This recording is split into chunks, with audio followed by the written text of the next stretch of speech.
Can you tell me about a tense situation at work and what you did to diffuse the tension? Absolutely. Every day I go into work, you have to be prepared for a tense situation, whether it's my current job in EMS or in the clinical setting either. When it comes to medicine, a lot of people are very uncomfortable. It's a scary thing. And particular in my old job, I was working with a lot of the aesthetics. So a lot on the face, on the ears. I was assisting in Mohs surgery. So basically, you're leaving somebody possibly with a deforming scar, or we don't know how deep, we don't have true answers of how deep the cancer may be or what might be wrong with the patient. So for me, there have been numerous situations where tensions have gotten very high, whether it's with the medical assistant themselves or the doctor or the PA I was working with. Luckily, I had a great opportunity to work with an MPPA and a medical doctor. So in that field, but obviously in EMS, there's a lot of tense situations. For me, because I am a basic EMT, there's not a lot of interventions I can do to calm people um, medically, right? So I can't give too many medications, but what I can do is I can offer them somebody to talk to. So for me, I like to offer a lot of comfort with the tone of voice. How you talk to people really resonates with them. You can leave somebody's worst day of their entire life, and just by the way you talk to them, like they're human, makes them feel a lot better. And just because somebody's coming in, I think it's really important to set your mindset to when somebody is approaching you and they're coming with you with aggravation or anger, whatever emotions they're feeling, it's likely because they're scared. So if you first thing you can do is acknowledge that and say, "Hey, I know this is scary," or "I know you might not be sure of this, but what can I do to make you feel better?" Or just talk it out with them. Let them do the talking and you just listen. I think there's a lot of I'll just say healing, a lot of benefits to just talk therapy and breath work and things like that. And one thing that really hits home with me about the PA profession itself is that it's a holistic approach. So we acknowledge all types of different medical practices and different beliefs, and PAs have a cool opportunity that we can really incorporate that into our daily life.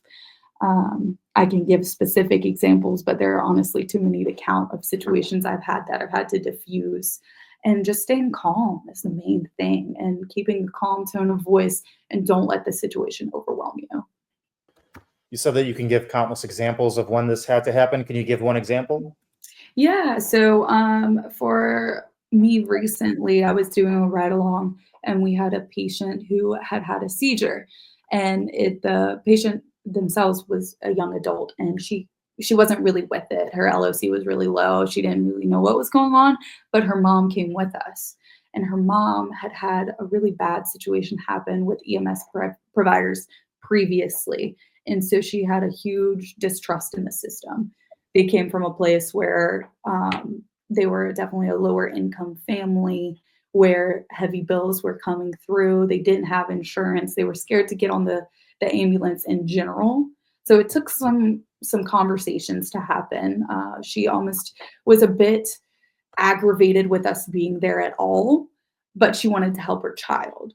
So I recognize that I understand that EMS was insensitive to you before. I want to change your experience right now. I want you to know that I'm here. We do care. That is our slogan, but we do mean it. We wouldn't be here unless we did care. Well, I want to get your daughter well. That is my main priority. We are here to help. So let's get her in and let's get her to the hospital and let's talk on the way. I really want to change people's people's view of the healthcare system in general. Um, I think that's really important. Is a lot of these communities are scared of doctors and scared of help. So that's one of the situations that I've had that I really just talked to her like she was human. I talked her down from the ledge, like, oh, we don't want to go. She'll be fine. She's done this before. And yeah, she probably would be fine. But I don't think nobody should take that risk because they're scared of healthcare. So, a little bit more about you. You kind of started alluding to it. You like the holistic aspect of the PA profession, Mhm. but it's kind of holistically from the beginning. Tell me a little bit about yourself and why you want to be a physician assistant. So, you've probably noticed based on my applications, I say I've lived a lot of lives. Everything I do 100%. So if I put my mind to something, I'm going to figure out how to get it done the best of my ability. Starting off from the beginning, I graduated high school, or let's say I started modeling when I was 14. I was able to travel all over doing this, New York, Miami, all over South Carolina, North Carolina, and I loved it. But I've always wanted to be in healthcare. I've always been in and out of doctor's offices. I was diagnosed with fibromyalgia at 18. So a lot of testing had to be done because that is not a common diagnosis for an 18-year-old.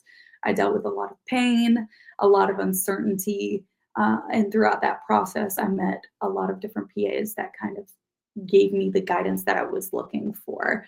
Back to me though, what I've the things that I've done is I was presented with an opportunity to go to Singapore and model, but I was in high school, and education is very, very important to me. It's important to my family. That was never an option to leave. So I figured out by myself how to get it done. I took some extra classes, made sure I had extra hours, and I graduated high school a semester early and went to Singapore. And I was able to model.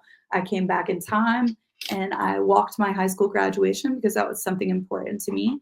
And then I went to college. Again, something important to me. I feel like there are so many avenues that people feel like they have to do one or the other, but it's okay to have lives outside of education. You can do a lot of different things. I I worked in the clinical aspect for almost 3 years at a dermatology office where I got to work with a lot of different providers and see a lot of different things, surgeries. I did a lot of wound care where I learned sympathy for patients. And then I started my EMS journey, and that's been a journey in itself, taking all the classes, all of the exams. School is something that has become a love of mine. I always say I've been a jack of all trades, but a master of none. One thing I am a master of is learning new ways to study. So that's one thing I have a passion for. I loved working out and boxing. I'm now a fitness instructor. So I feel like everything I do 100%. And I think that can be a huge attribute. It can also be a downfall. And I think it's important to admit that as well. You mentioned that you like finding new ways to study. Can you give me some examples of when you might have had to do that? Yeah. Oh gosh, when haven't I? I feel like every class I've taken, I've found a new way to study.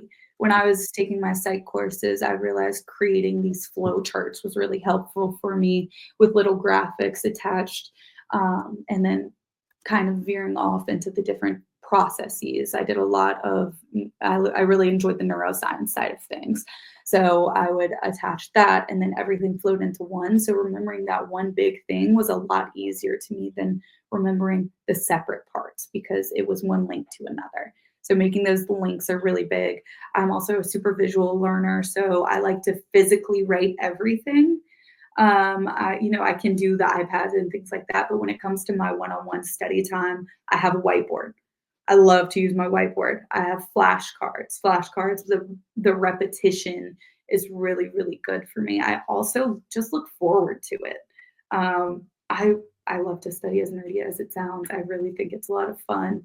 And I like being part or that idea of hopefully one day being part of a community that is constantly evolving, constantly changing. And it's the practice of medicine. It's not it's based on science, but it's not a science in itself. It's a practice. So it's always changing. There's always new medications, always new research. And that's something I really get excited about at the possible opportunity of doing that, being a part of that. And like we talked about this a little bit, but it looks like you started out not as a science major, and then grades were a little bit rough at first. Uh, what changed? It looks like you kind of had a couple semesters, then you went to a technical college, and then when you went back, your grades were markedly different. What So I changed there? never actually went to the technical college. I stayed at Wofford the entire time. Mhm. During the summers when I went home, I would spend my time taking some of those classes that I knew I would need for PA school. So my priority, once I figured out what my major was giving my all to those classes. I wanted the highest possible grades in those classes and be fully there. And because a lot of the prereqs for MUSC were not a part of my major, not needed for my major, I decided that my time was best used during the summers where I could fully focus on those classes, like Mhm. the importance of anatomy and physiology that takes a whole summer to focus on truly. So I think that was super beneficial, honestly, in my journey for PA applications because I had that extra time to really focus in on those particular classes rather than overextending myself, lowering my GPA, and changing my focus where it didn't necessarily need to be. So I could keep that GPA as high as possible because I know it's such a competitive market. I'm also super proud of what school I went to. I feel like a lot of people don't have the opportunity to say that they went to a really hard school. I'm not sure if you're familiar with Wofford, but it's a small liberal arts college, but it's very intense. You're in classes with only 10 to 15 people. So you have a lot of one on one attention, which is a blessing and a curse. So you show up every day, you give your all every single day because if you don't, that's a direct reflection on your grades. Now, when I first got into school, I could talk all day long about this, so feel free to stop me. But when I first got into school, I was, I wouldn't say lost, but I didn't necessarily know my journey because I was going through, I was sitting there as a freshman in college in a new environment. My brother went to the same school. He did so well.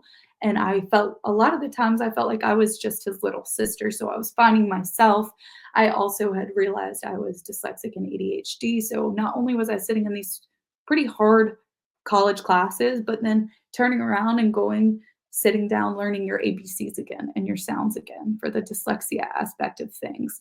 So rewiring your brain at the same time, that took a minute for me to kind of collect myself, figure out how to apply that to the aspect of school.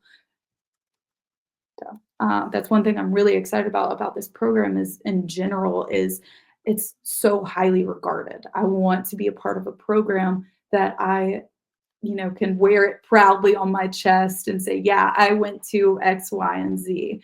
It's such an honor to be part of a program like this. And so, just like college, I was proud of that school. I want that to continue. And I think it's super important to be part of a school that supports you as much as you believe or believes in you as much as you believe in it. And I can see that when I was going through all of the student led programs, walkthroughs, talks of the school itself is everybody is really proud to be a part of that program. All right, back to you a little bit. Where do you see yourself in 5 years? So in 5 years, one thing that's really important to me is giving back to my community. I've lived in Charleston for 10, 11 years now. I do have family here. I have friends here. A lot of my friends have moved here to set roots as well. Ideally, my uncle is also a PA as well as my cousin's fiance. We would love to one day kind of join together and open up a family practice together with obviously the help of a supervising physician. But that's kind of a dream of ours is to work all together and give back to the community, whether it be they're all in derm right now. I have a huge passion for dermatology, but I have other interests as well. So I'm not closed minded in that I only want derm. Listen, everybody wants derm, okay? Let's just acknowledge that everybody says they want to go into derm. But I have lots of other aspects that I really like. I really love working with children, geriatrics. There's so many different interests that I have, and that's why PA was such a clear choice to me. Nothing else was ever an option, honestly, because of the lateral mobility aspect of it. So in 5 years, I would imagine myself practicing, whether it's learning from another PA, learning from my uncle and my cousin's, I guess, wife at that point, working together. I love collaboration. I think it's super important, especially in healthcare, to collaborate all together with your physicians, with your NPs, with your PAs. I don't think it should just be each division, it's a team effort. So hopefully working in the clinical aspects and maybe even weekends working in the ER. I really love emergency medicine. I love staying on my feet and I like to be busy. That's the biggest thing. I have like 3 jobs right now just because I love to stay busy. And then this is me as the interviewer, not me as Boris, asking, do you have any questions for us? Yeah, why well, first of all, I wanted to ask, are you tied into both the clinical and the teaching aspect, or are you mainly focused on the teaching aspect of things? Just out of curiosity. Okay, good question. Obviously, I can't answer it. Right?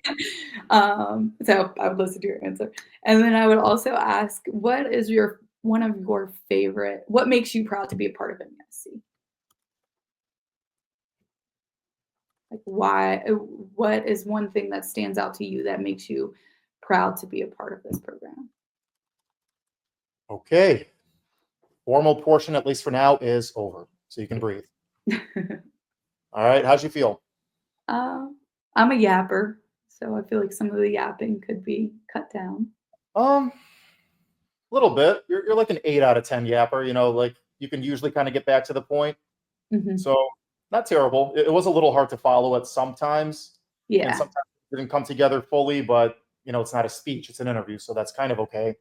But yeah, staying on topic a tiny bit more would be good. I'm not really certain how you practice that, so I don't want you to like get nervous and try to change how you communicate. So I probably Mhm. just will not worry about it too much. Okay. All right, that's not something I want you to worry about because then you're just going to get nervous. Am I yapping? Then you're going to get lost, and it's just not going to look as good. Right. So I'd rather go with like 10% more yapping than is optimal than to get all nervous and screw up the whole interview. So just I would not really worry about it. I think you're fine. Okay. You communicate well.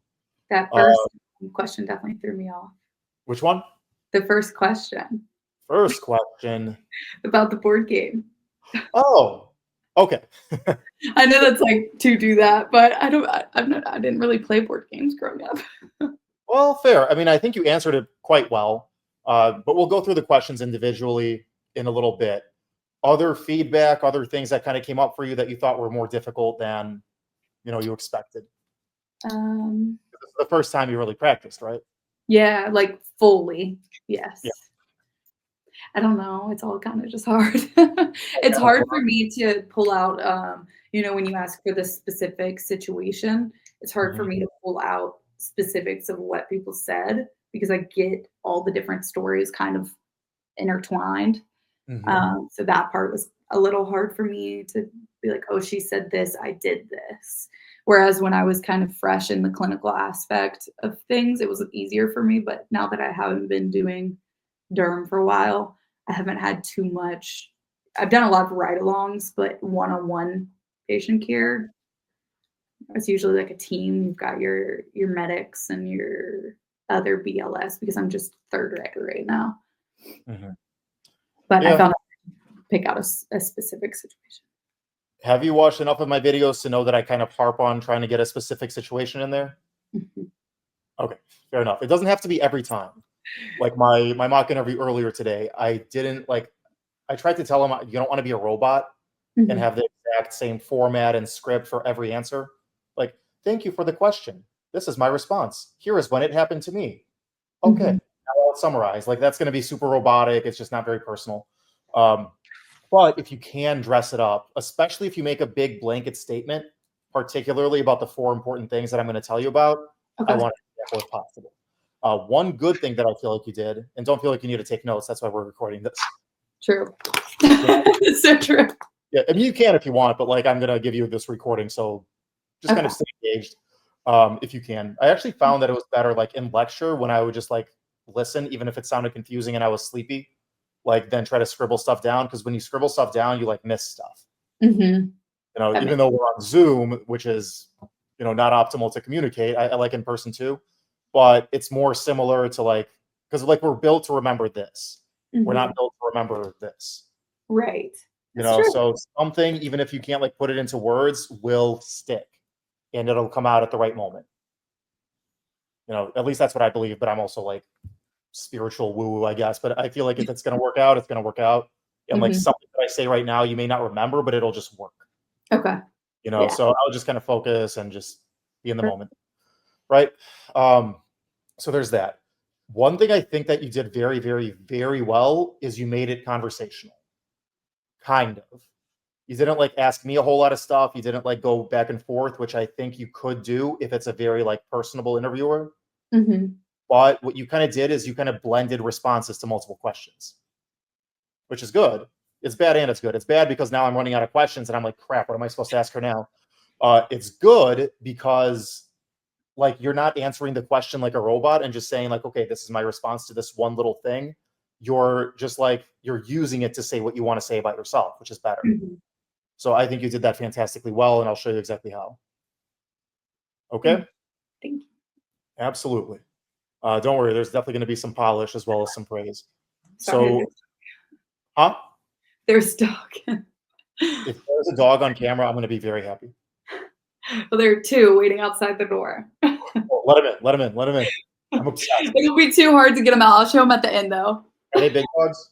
It's a Vader is his name. He's a German Shepherd, and then Turkey is the other one's name. I'm sorry. So, Say that again. a turkey, Turkey and what else? Vader. Vader, like Darth Vader. Mhm. God, I love dogs. I wish I had time for one. I Oh, just, yeah. They're not mine. So, yeah, they're mom and dad's. yeah. No, boyfriends. Oh, nice. Okay, he's got time for him. Yeah. Anyway, so any other burning questions, or can I share? Yeah, I'm Uh, interested to see your input as well as I do wanna, at some point, ask about how to bring it back into, like, the conversational aspect where I can ask them some things. What's the best way to do it? And I don't wanna ask them because I feel like I have to. I wanna ask them where they can have a conversation with me about it. um, If that well, like you really want to read the room. Mhm, Okay, so for instance, like when I did my interview, the person that interviewed me is like super personable. mhm, Like it's like percolating out of her pores that she just wants to like connect and like hang out and talk. There's one other guy that does interviews in the same school who's really like buttoned up, literally, like wears a suit, like super duper conservative, not just like politically, but just like very, very, just like everything has rules. I must do it this way. I'm very stoic until you get to know him, and then he's a giant teddy bear. But like during the interview, he doesn't want to veer off course. He wants like a scripted answer, like you mhm. know. So just feel the vibe. If someone's super strict, be professional, be perfect, be whatever. Um, you know, be warm but professional. If someone wants to connect, ask them about themselves, their kids, whatever they want to talk about. Okay. Does that make sense? Yeah, that was one of the suggestions that I was given by my friend was, ask them how long they've lived here, or if they have kids, or if they have a dog, or whatever. If it makes sense, you know what I Mhm. mean? Don't just like have a question in mind and then just drop Yeah, it where it's appropriate. You know what I right. mean? What you want to do is like if okay, we'll keep that in mind and then we'll get to like where you could have dropped it in your question. I Okay. think much more appropriate, much easier to give that example. Okay, so this, we'll discuss this for scenario questions, for group questions. This is what you want to do, but we'll get there. So, what is your favorite board game and why? Okay, so the way I see individual interview questions, not MMIs, because that could be anything, but individual interview, there's really only 4 kinds of questions that I feel like people can ask. One, tell me about yourself. Who are you? And why you want to be a PA. Those are 2 kind of in the same question. 2, when have you struggled academically? And tell me like how exactly you fixed it and what will happen when you struggle in PA school. Not if, but when, right? Oh, Prove to yeah. me you're gonna fail. So that's 2. You want a very solid example and a very solid response to both of those. 3, how do you deal with interpersonal conflict with preferably an example, Mhm. right? And 4, why this program specifically? Tell me that you've researched the school, you care about it. You're not just like saying what you say to every other interview, right? So any question that you may get asked individually will kind of segue into one of those kind of buckets. Okay. All right. So board game and why. Which of those 4 do you think this is most similar to? And there is a right answer. Telling me about yourself. Bingo. Sweet. Exactly right. You know, has nothing to do with academics, has nothing to do with the school or conflict, kind of conflict. But mostly it's like, tell me something, anything that's about you personally. What's your favorite color, favorite food, favorite animal, board game? Where'd you grow up? They're all the exact same question. Tell me about yourself, Mhm. which is essentially also why you want to be a PA, Right. right? So if they have Absolutely. 10 minutes, they might kind of try to get those both in one question. If they have like 20 minutes, they might ask them separate, but it's fine. You still want the same answer. So anything that's asking about you, even if it's totally random, that's what you're going to go into. This is me. I'm Allie. I grew up like this, and I want to be a PA because of this, right? Understood. Right. And all you have to practice once you've got that really solid response down is how to segue from literally any kind of a weird question into that. Okay. Okay. So, like, I don't know, have your friends, your parents, your boyfriend practice with you and just give you like the most random possible question. And you figure out which of those four buckets it goes into and just practice segueing. Like, Okay. what is your favorite episode of Star Trek? I don't know. I've never seen one. But what's your favorite episode of Star Trek? I got to be honest with you. I've never seen it, but I know it's all about space, which my dad used to really like to. Like, we just go out in the backyard and look at the stars. It's stuff like that that you really remember. I really cherish family time. And by the way, blah, blah, blah, same Mhm. exact direction. See what I'm saying? Absolutely. Very easy. That's the strategy that I teach. Those four responses, practice segueing. You got it. Okay. This one. So this one I've asked probably, like I said, like a quarter of my mock interviewees, just because it's overwhelmingly long, Mhm. and it's also I want to see if you're going to failure to follow instructions, if you're actually going to act this out, or you like go, well, I would do this with a patient, I would do that with the patient, but you're not actually doing this. Which Mhm. you did a good job. You're like, should I do this? Yeah, okay, let's do it, and then you acted. So it sounds like in your interview, there's going to be one of these kinds of a things. Apparently, you're in, like, the actual, like, fake room with the patient. Oh, like an actual like simulation. Mhm. Yeah, which is all this. Yeah, so I think you did a really good job. You were very caring, you were very empathetic.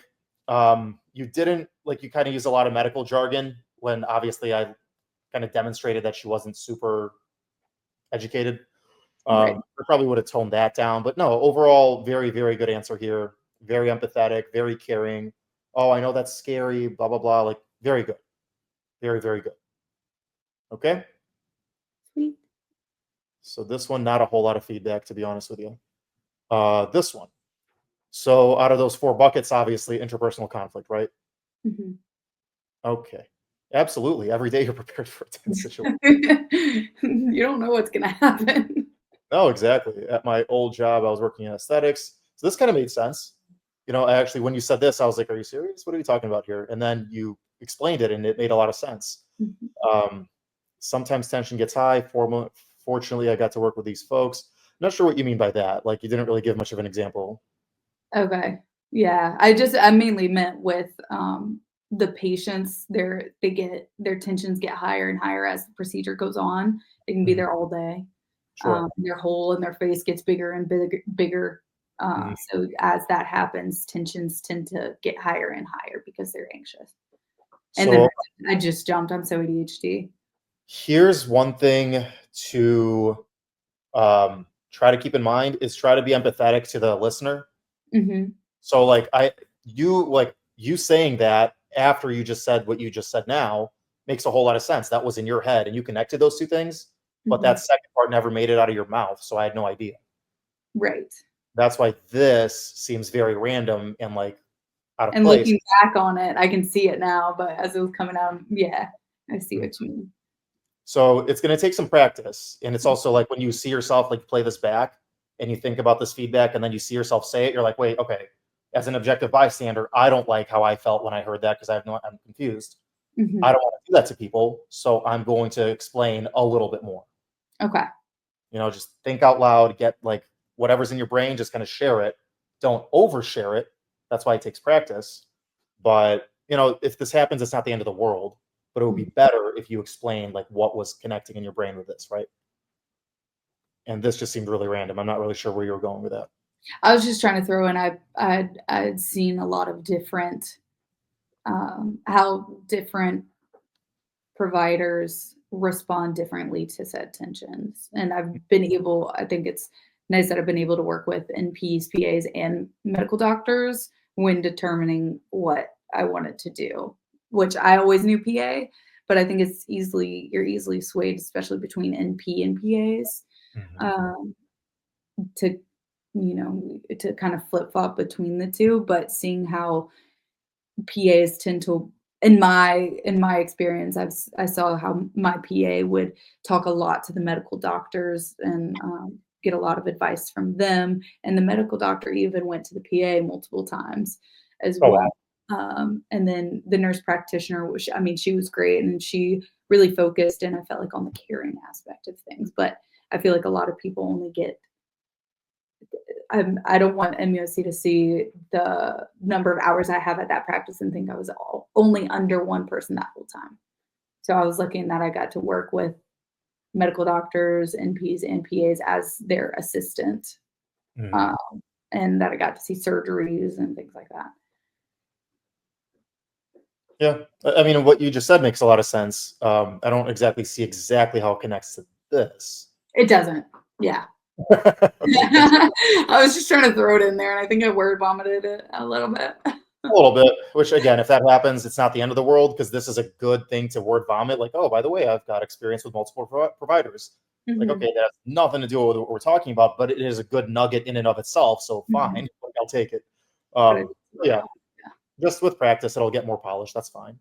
Obviously, as an EMS, there's many tense situations. Obviously, can't give many medications. This was beautiful. This was really, really nice right here. This. You know, this whole highlighted section, absolutely phenomenal. I really like this. Okay. So can't give medication, so all you really have is how you talk to people, usually because they're scared, they're aggravated. That was absolutely beautiful. I love that. Um, why did I ask you this? Because this is something I wish you would have included right there, Mhm. right?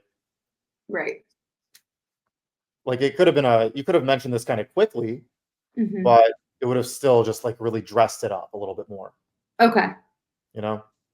So like there's a lot of healing and breath work and talking things out. Uh, you could have probably tacked that on at the end, but like right here, people seem aggravated. They're scared. Like, oh my God, this one call, like last week, we had this young girl just had a seizure. Her mom was super scared and she was being kind of, honestly, kind of difficult with us. And it really seemed like she didn't want us there because Mhm. she kind of mistreated by the previous ambulance, which is very unfortunate. Nobody should have to go through that. But you know what I did was I just took time. I sat down with her away from the bus and just let her know that we care about her and exactly what you said here, you know? So this would have been really good to include right there. Okay. See how that kind of blends in? Right, yeah, it flows a lot nicer. Would you remember things more if I told you, um, okay, what if you don't have no idea who I am? We're talking on an elevator. Oh, what do you do? What's your business? You're running off to a meeting. You just said, oh, I help people get into grad school. And then I just looked at you. You're like, Mhm, okay, I'm not going to remember this conversation, but cool. He's, does that. Or if I was like, oh man, I'm actually running off to this meeting. This one girl's applied to her dream program to become a medical provider like 4 times, and she hasn't gotten in, but she really wants to be there. And I'm about to help her. Just this like one system I've developed, and she's going to get in. She's going to reach her dream. She's going to be the best provider ever. You're going to be thinking about that girl on your way back to your apartment, yeah, right? right. Was it like super in depth? Was I like, oh, her name's Allie. She's 25. Her dad's super old. Uh, my dad. Did I tell you all those details? No, but like just enough about a human for you to remember Mhm, and for it to stick. And then you're going to be like later thinking about that human, whereas words and just random stuff you're going to forget. So hopefully I've explained enough why I keep harping on examples. yes. Good. I mean, it's very important, absolutely. Good. Again, don't be a robot and just include an example at the exact same time in the response every time, but if appropriate, you know, just picture in your head me going like, "Can you give an example?" And Mhm. you'll do it. Okay, individual stuff. Tell me about yourself. So this is essentially why you want to be a PA. I've lived a lot of lives. Started modeling at 14. Fibromyalgia. Dealt with a lot of pain. Met with a PA that gave me guidance. Good. Like this is like, who are you, right? What's Mhm. interesting and unique about you? This definitely is. This somewhat is. This is really cool. I got there. I learned a lot of wound care, EMS journey. Yeah, so this was a really good answer. Um, a lot of kind of directions, a lot of, you know, Yeah, there's a lot. ping ponging around without a whole lot of Mhm, like it's just a lot of facts, mhm. you know? So I think it might be a little bit better with slightly fewer facts and more Okay, feelings, okay, you know? definitely. And that's something ADHD folks definitely have in common. And Like I feel everybody like I have to overcompensate on my experiences just because my GPA is not as high. So I feel like always the need to overcompensate to say why I'm special compared to like somebody who on paper has got a way higher GPA than I do or do you whatever. think you would communicate that you're special and make them feel good about you with overwhelming them with facts, No. making them feel super comfortable and connected to you? Right, that one. And it's much easier said no, it's not much easier said than done. It's much easier to do than people give it credit for. You Mhm. literally just talk about how you felt. Okay. That's it, right? It's like and another thing, I don't know if you saw my interview with Dr. Palferman The that was the lady from she's from a PA school, right? from Rutgers. Okay. Yeah, I something feel she like told me, that one. I've I'm watched a not lot. sure if it was say that again? I said I've just watched a lot of the videos. That's fair. I mean, I got like 600 of them, so you're gonna be busy. Um, but so one thing that she said is it's very important, especially even in the interview, um, for students to kind of like be vulnerable with us and like show us who they are. And Mhm. also if they struggled about anything, that they can handle it, but like that they struggled. Because everybody struggles in PA school and you have to be like comfortable opening up and talking about that before it's too late. Okay. Let's say like one of your dogs is sick, God forbid, right? Um, and that's causing you to do poorly on 2 exams in a row. All they're going to see is, oh, she's doing poorly. They don't know Mhm, what's going on. mhm, If you said as soon as doggo got sick, you're like, hey, look, I am like not in a good place mentally. My poor dog is sick. I'm really, really worried about him. They might be like, okay, do your best, but we'll keep that in mind. mhm. You know what I mean? Right. So it's very important to put who you are on the line. Don't overshare. Like, you know what oversharing is, right? Yeah. People who are a little bit just extra. Mhm. Don't do that shit. But you know what I mean? Like, do share, right? Right. So this right here, like I started modeling at 14, which was a really amazing experience. I realized how lucky I am because not a lot of people get to do this. But I got to be honest with you, it was very isolating, and I had to kind of count on myself and be on my own way earlier than most people do, Mhm, which made my life really, really tough. It made me really tough, but at the same time, it kind of made it hard to connect with some people. And that's actually something I'm working on now, riding along as an EMTB, because it's just you and another person in a truck for 12 hours. And so mhm. I feel like I'm kind of getting that back. Something that I was really missing as a teenager, and it's making me a more complete person. Oh, that's good. That's nice. Like, I came up with that off the top of my head, but like, you know what I mean? Like, how do you feel? Mhm. Instead of I did this and I did that and I did that too. Oh, and by the way, I'm a fitness instructor. Did you guys know? I like to do. I'm not making fun of you, but just a little bit so you can Oh, see that. okay, I can take it. Fair enough. Fair. Good. Promise, I'm not trying to be mean to you. No, you were I don't feel that way, you're okay. Good. The contrast between those two things. This is me as a human versus look at all the things that I'm doing. Mhm, Uh, big difference. Okay. And this is what I was talking about earlier. So big blanket statements, especially about very important things like studying, one of those 4 things that I said you need to have a response for. I would probably want to spend more time on that and have a solid example instead of just saying, I'm a master of learning new ways to study and then going straight into like I teach Zumba. You know, okay. Now this I did talk about later on about the flashcards and things. in So a later question. yeah, Yeah. so that should have gone higher Well, like in if you're going to say something like this, and I then would put it there. Yeah, okay. Yeah, I would want you to explain this, whether it's the flashcards or something else. I like this is really cool because obviously, like everybody in PA school either loves it or is at least good at it. Mhm, I was neither. I freaking hate school with a passion, and I really don't like studying, but I did have to figure it out because I love medicine. You mhm. know.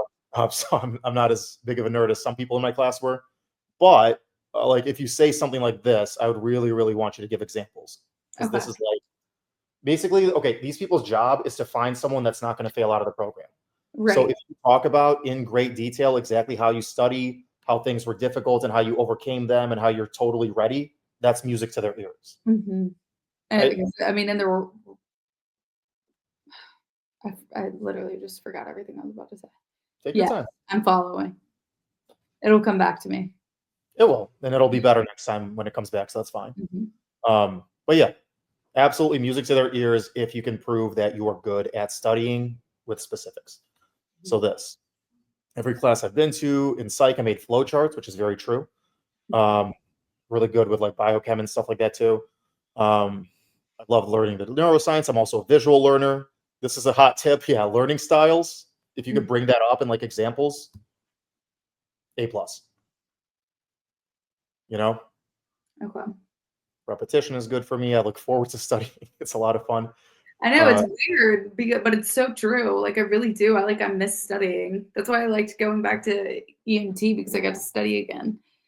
I always say, like, I've had to work to be smart. I'm not just smart. yeah, but you actually like it. I do. I do. It's weird. I get excited. I go to a coffee shop, I get excited, and then I study because I really like to see the benefits of my studying. So I know if I study a lot, I'll get a good grade. That's got to be in the DSM. There's something wrong with Yeah, you. there's gotta be something about that. I mean, it's like I said, like everybody in medicine has ADHD, and we have all sorts of like OCD type stuff, but like we apply it to help people. So thank God, right? Yeah, Whatever this is, you're doing good things with it. So that's thankfully, I have great. an outlet for it. Absolutely. So yeah, I mean, they're gonna like hearing that too. So that's totally fine. Practice of medicine is always changing. This was beautiful. I really, really, really like this. You know, so this was really excellent. I wish I didn't have to like prod you to get it out because they Mhm, might not be as nice. mhm. Uh, so yeah, if you could find an excuse to say these exact things, find it. You Okay, know, great. yeah, absolutely should be part of your answer to anything school related. This, you know, if they're digging into your transcripts and stuff, they might because your academic performance is not terrible. It's not bad, but it's definitely like the low part of your application. Everything else is much better. Mm, Uh, so have a pretty good response to like what happened, what changed, how you did it. Which actually this is going to be kind of a part of. okay. You know, Yeah, learning style and everything like like that. I was going to class. It was a big adjustment. It was like the ratio of professors to students is very low, which sounds really good on paper, but it's tough because the all eyes on you. You don't get to slack off at all. Um, that kind of thing.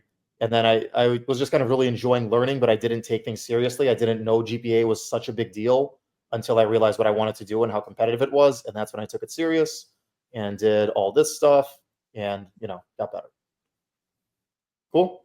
Cool. This might be an overshare. Okay.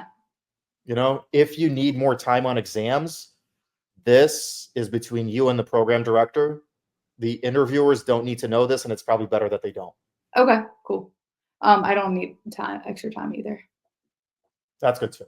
Mhm. But my point is like that's the only time I would probably want to share this. Okay, sounds good. So not that if anything's wrong with it, you've obviously overcome it and it's made you who you are and made you better. Mhm. But anything that smells like a weakness, I probably would not disclose to people who hold my future in their hands. Yeah. It's just You know, hard for me because I don't view it as a weakness because I feel like it helps me become a better learner. I feel for like you, that's why I'm so good. But yes, I see. I see. I mean, it's not like hard advice. You know what I mean? Like Mhm. if you really see it as a positive and it's really helped you, made you who you are. Like I just said, like you could, Yeah, but don't forget some people may have biases, perceptions, that kind of thing. absolutely. So you always kind of want to be a little bit political about this kind of stuff. You always want to consider what the worst case scenario is for someone's opinion, which may be totally unfair, and probably just steer clear of certain topics like mental health, Yeah. if possible. Okay, You cool. know, diagnoses, anything. If you're like type 1 diabetic and they see your Dexcom, like, okay, you can't really hide that, but Yeah. you kind of can. But either way, that's just Okay. my opinion. I just want zero possibilities of you being, see negatively even 1%. So Absolutely. yeah, I have no bias against this whatsoever, but someone might. And in case that a-hole is interviewing you, I don't want that to hurt you. Right. Uh, I really like this. Okay. Where do you see yourself in 5 years? This is cool. Everyone's Yeah. say that again. My uncle went to MUSC and it took him 4 times to get in. Oh, wow. Mhm. So, he was committed. And you guys He's are in South Carolina? he had 2 kids. Hmm. Yeah, and he practices still. He's in Durham. My Hmm. uncle is actually he's my first cousin. So, it's a crazy story, but he is the age of an uncle. He's 56. The math isn't mathing for me. Um, Basically, yeah, it's a fun fact about me, but but so he's a PA. yes, he's a PA, and I actually got to work with him at the dermatology center. And then when I Oh, left, yeah, so I worked originally as his medical assistant, mm, and I was like his right-hand man. And then I got the opportunity. I left for modeling because modeling was paying the bills. obviously. And yeah, and so I left, and then the doctor who I had a lot of contact with called me, and she was like, "Hey, a position opened up for the Mo's team. Would you want to come be my right-hand man?" And I said, "Yes, as long as I can work your schedule," which she works Monday through Wednesday. And she said, "Absolutely, come on." And so that's when I pivoted there. Cool. And I really like how you brought that around because you're like, I have experience with skincare, exercise as medicine, that kind of whole thing. Mhm. So that's cool. What was I going to say? Oh yeah, does your uncle have like primary care experience, or are you guys trying to start like an injections aesthetics kind of a thing? So he was, in orthopedics for Uh, most of his oh, career and then moved to Durham, and he wants to stay in Durham. mhm. So we would do dermatology as well as aesthetics, like injections and things like that. Okay. Yeah, it's just something we kinda always talk about. And then my cousin's fiance came from the MUSC burn unit, so she worked on the burn unit as a PA, and Mhm. then has pivoted over to dermatology now. Yeah. Okay. Where do you see yourself in 5 years? Blah blah blah. I like that you talked about the good things about the profession. I like staying busy. I have 3 jobs. Okay, fair enough. In 5 years, I see myself learning from my uncle, working with many providers, collaborating. Cool. Um, it's basically the same question again as who are you about yourself? Why do you want to be a PA? Should So I have talked about at all that I want to have, like, a family, a life yeah, outside, and that's yes. why I like PA? I Careful feel with like that. everybody says that, like, pretty much everybody wants a family, everybody likes Well, mobility. exactly. You can kind of say that, but I wouldn't be like, and that's why, like, everyone knows that's why you're doing this. Right. But I would mention it. Like, I see myself, living in this area, white picket fence, 5 acres, 7 dogs, blah, blah, blah, 9 kids. Uh, Good. and, also progressing in my career. You know what I mean? Mhm. Like, what is it you want? Who are you? What's important to you? And also, like, career wise. I don't know if I connect the dots. Like, I'm choosing PA because, you Right. know, Okay. uh, so you kind of don't want to talk about that too much. You don't want to talk about like money, salary, that kind of thing. Yeah, I don't It's no, no. you can make money no matter what you do. Doesn't matter, you gotta Yeah, love what you do, in my opinion. I agree. Good fit for this program. I kind of like this. It was a little bit disjointed. Like, what's the main? Oh, Like, yeah, I definitely realized I was veering off here. yeah, and also this is a touchy subject. Yeah, yeah, You know, realized that as well. so like when you're practicing, I want you to kind of practice being free and being professional, but free in what you say. But then as you continue to practice, start thinking about putting the governor back on a tiny bit, Mhm, talking about salary, uh, and probably staying away from anything remotely political. absolutely. Because that's depending on who you're interviewing with, someone might be like, yeah, totally agree. Mhm, Someone might be like, okay, I agree, but I'm also not supposed to. And someone mhm. might be like, oh, seriously, 0 out of 10. Yeah, Because they're, you know, absolutely. yeah, like so stuff like this, I wouldn't. Yeah, as soon as that it came out, I was like, "Nah." pivot, Yeah, pivot, and then I work on it. fair enough. So you realize that was wrong. So with more practice, you'll just kind of Yeah, avoid topics. absolutely. Wants to have people who have faced challenges. I do like that. School is very highly regarded. A lot of people on paper, multiple languages. That Okay. again, go flies. Yep. Yeah, I may not have necessarily even mentioned this. Yeah, the One strength and one thing that I bring to the program is my life experience. mhm. But again, how did you feel about it? What about this made things important for you? This is cool. I really, really like this. Okay. You know, Mhm. led more into YPA, why this program.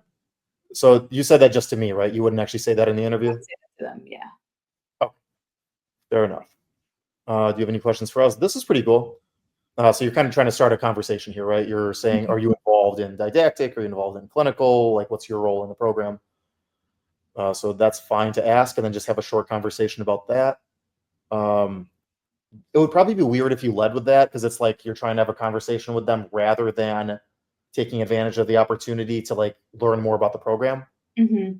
You know, so common stuff people ask about clinical placements, um, resources to help people study. That Yeah, kind of. and that's hard for me too because I've been to, like I keep going back to all of their, um, walkthroughs that they do, tours of the schools and questions, so I've been to, like, 4 of them where I've asked about those questions, Mhm. or, like, student government or involvement on campus, student outreach, things like that, so when I had those questions prepared, but then I wasn't able to separate that and be like, "Oh, they don't know that I've asked those questions." But in my mind, I don't need the answers because 'cause I've already asked it. Well, I mean, then it's not going to be a genuine question. Why don't Mhm. you just go based on something that you already talked to them about? Like as if you're having a conversation based on what you talked to them about at one of those Q&A sessions. You're like, oh, Okay. so at a Q&A session, we talked about this, and since then I've been wondering X, Y, and Z. Mhm. Okay. Why not something like that? That's perfect. That's what I would do if I were you. And then this is good. So I usually kind of ask that people do more closed-ended questions than open-ended questions. Mhm. It's like, because at this point, these people are tired. They don't want to think a lot. They don't really have a lot of energy left. It's a lot easier to ask, like, what's your favorite color rather than what is the meaning of life? Mhm. So, an example. But this, I mean, this should be very easy to answer. I really like that. It just shows like school spirit, that kind of thing. Mhm. So, what makes you proud of being at this program? What makes you proud to teach at this program? And then I think you even said it a different way that was even more specific. It was like, I forget exactly how you said it, but it was like, what made you really proud to be part of this program this week? Mhm. Right? Like something like that I really like. Okay. So I'm sharing this document. I'm going to end the recording and then I'm going to share the recording with you. Okay. So, yeah, how do you feel? I feel good. Yeah, I think it was super helpful to have somebody also that I don't know ask me questions Hmm. rather than somebody I'm super comfortable with. Um, Hmm. and I think you have a lot of great insight on that. I saw that. I told you in the email I really liked the analogy you made with the salads because I think that's Oh, yeah. what's so important to me is Yep. um, giving honest answers to their questions. It's true. I mean, everyone kind of wants to be a PA for the same reason. Right. It just changes a little bit. Mhm. So I like that a lot. One, was this helpful? Oh yeah, absolutely. All day long. Good. The reason I'm asking that is because at some point I'm going to make a compilation of everyone saying yes, like other people saying yes, and I'm just going to like play that on my website. Perfect. So there's that. So thank you for that.